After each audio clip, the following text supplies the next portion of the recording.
have a natural water source in Mount Tamalpais. It's wonderful. It's about 75% of our supply. We import about 25% from the Russian River watershed. And what we're seeing on the wastewater side is that we have an opportunity to furnish maybe another 25% or more water in the water supply in the long run. Because those type of supplies are immune to interference by outside entities. I think that's important for Marin to think about. You know, if we rely on Russian River and then a partnership with Sonoma, well, when the drought hits us, it hits Sonoma, and Sonoma's going to serve Sonoma first before Marin in a long-term drought. That's just a reality.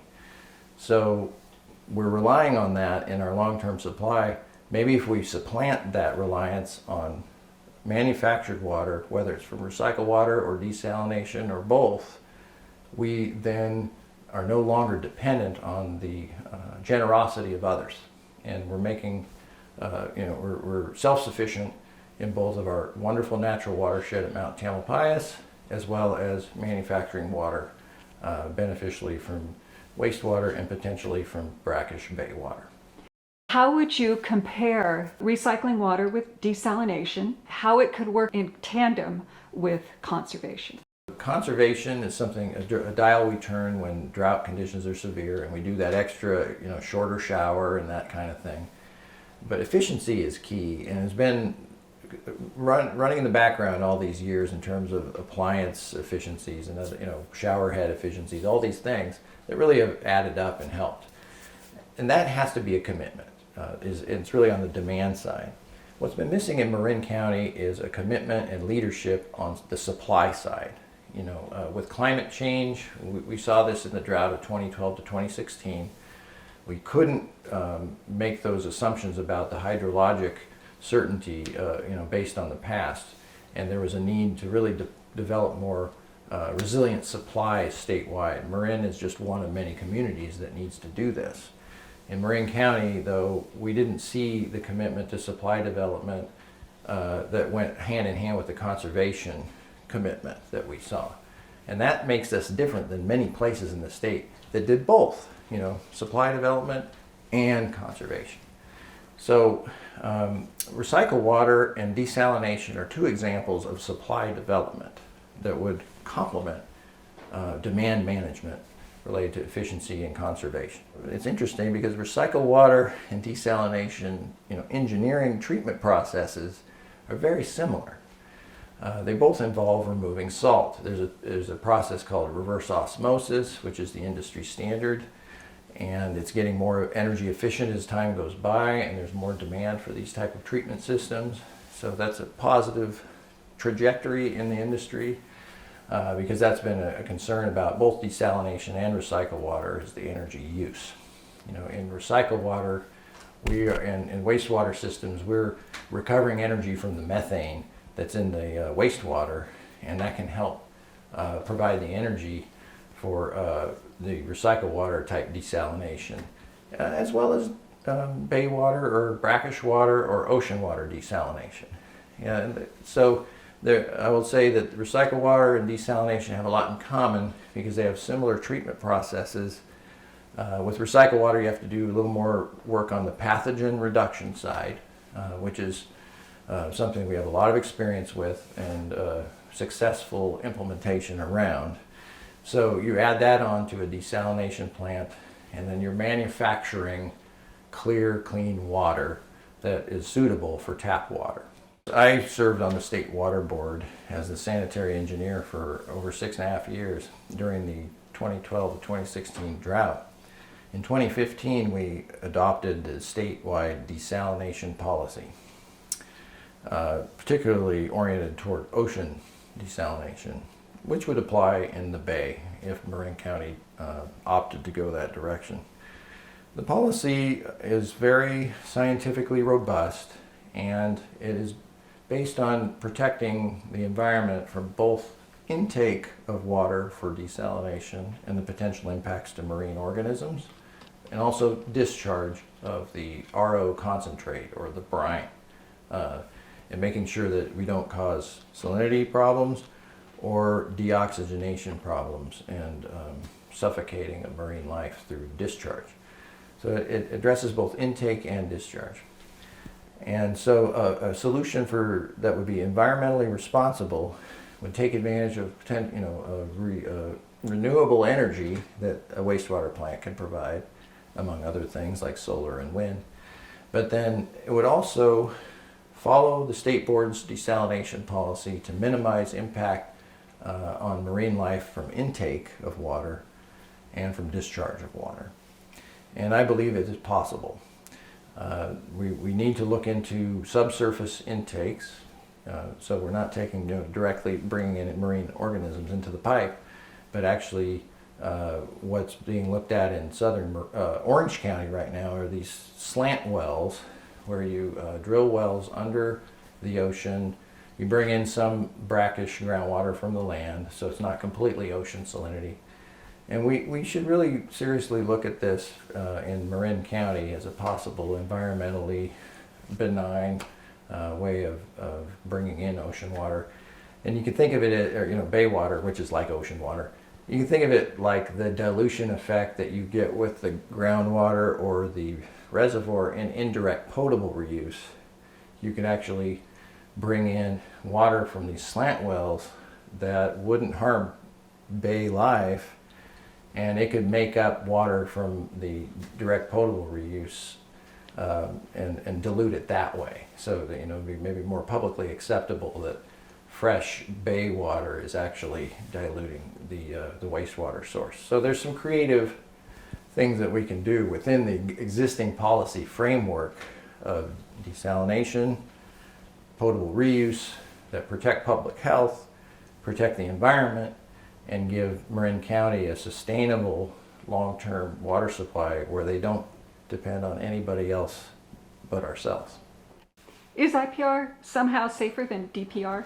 There seems to be a perception and reality issue between indirect potable reuse of wastewater and direct potable reuse of wastewater. It's almost an emotional reaction that by putting the highly treated, purified water that used to be wastewater, by putting it into the ground or putting it in a reservoir, it will somehow mix out the bad stuff and then we'll have pure water. There is, from an operational standpoint, an advantage to those systems because if there is a spike of either chemicals or pathogens, which turns out are very super rare, but if something like that happens and the control system breaks down, which can happen, we're humans, having those systems is like a buffer and it really erases the effect of a short-term spike going through the system. So there are advantages to indirect that way.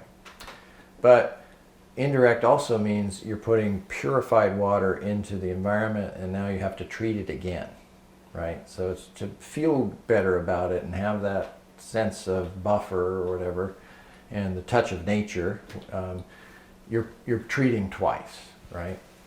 And as it turns out, and I don't, this is an important thing for folks to know, the Division of Drinking Water of the State Water Resources Control Board is responsible for the oversight of these systems and the regulations and permitting.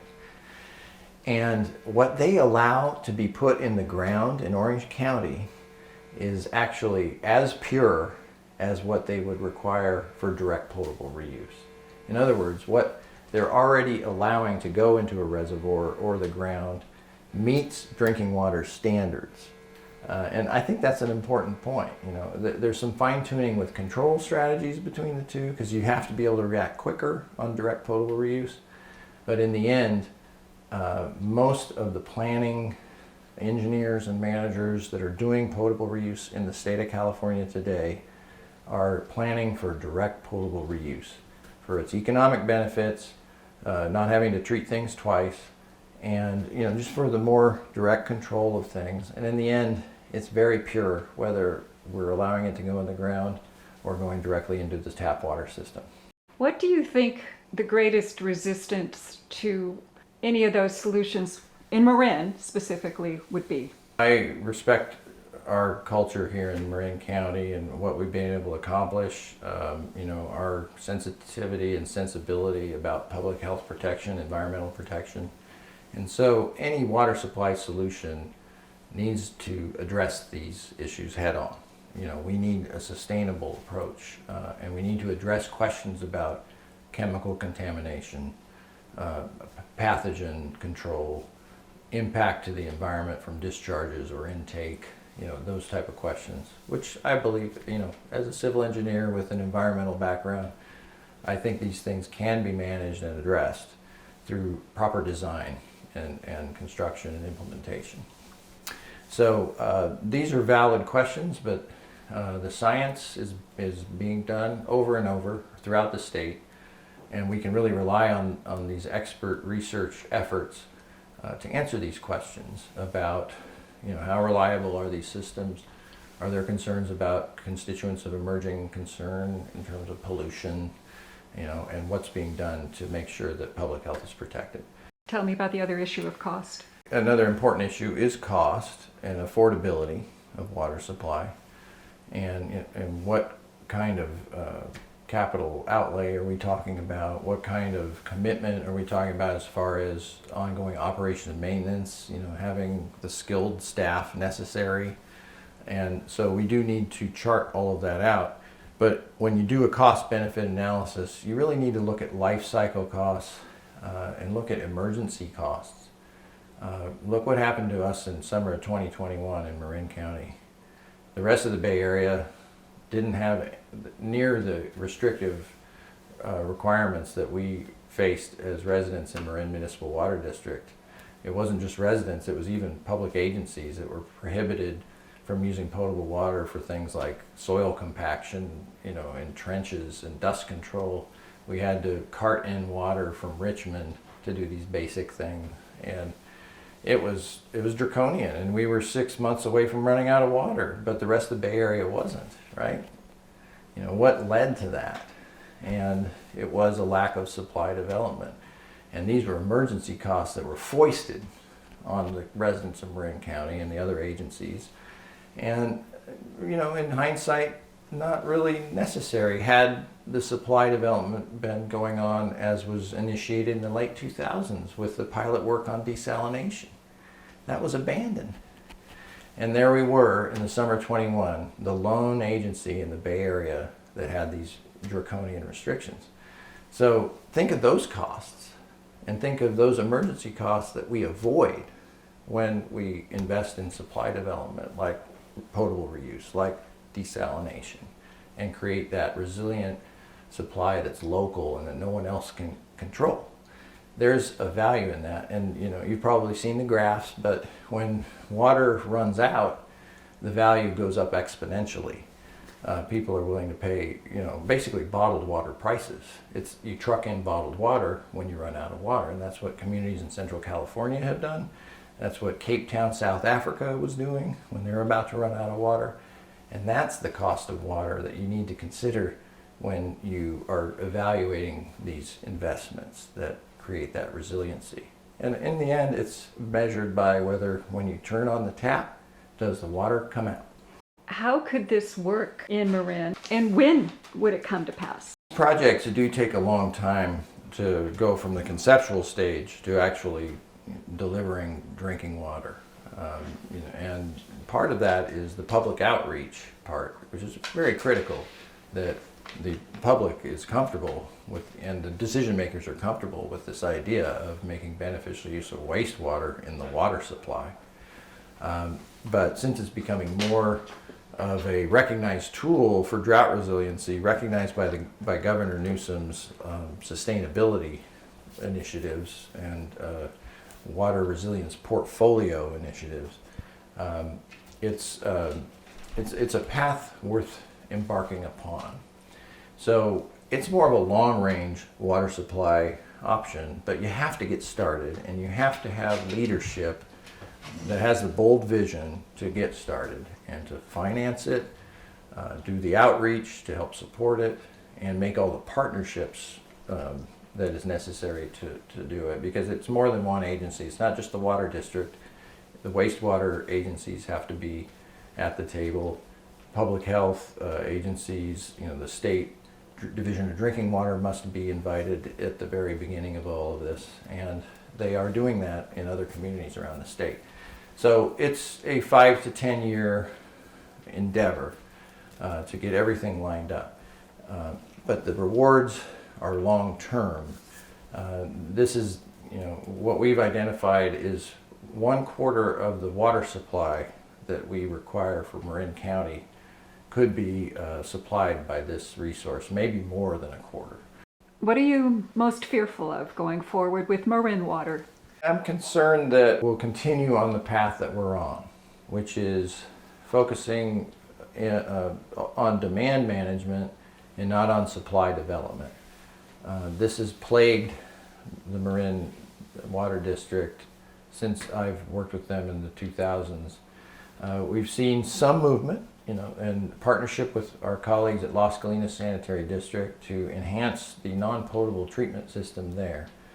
But Marin Municipal Water District was a late comer to the party. After a lot of folks had already done a lot of work in the 2000s, when it became clear that funding from the Bureau of Reclamation was on its way, Marin Water did join the group, but they were late.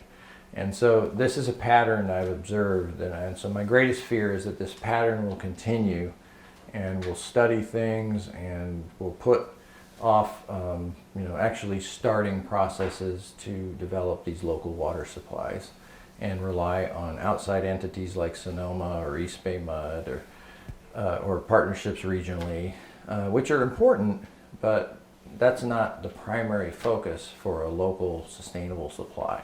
What are you feeling optimistic about? I just see this critical mass and momentum in the industry, joined by the state regulators being right in there with everyone, trying to make sure the research is focused and keeping us all safe, but at the same time moving forward with what is really emerging as the easiest fix that communities in California have to address the climate impacts of unpredictable rainfall, shrinking snowpack, depleted groundwater basins. These are very huge impacts from climate change that require bold leadership to push us in the direction of sustainability with a new paradigm for water supply portfolio development. I'm optimistic that we can really draw on the momentum that's been established throughout coastal communities in California and to be able to leverage that to do it here in Marin.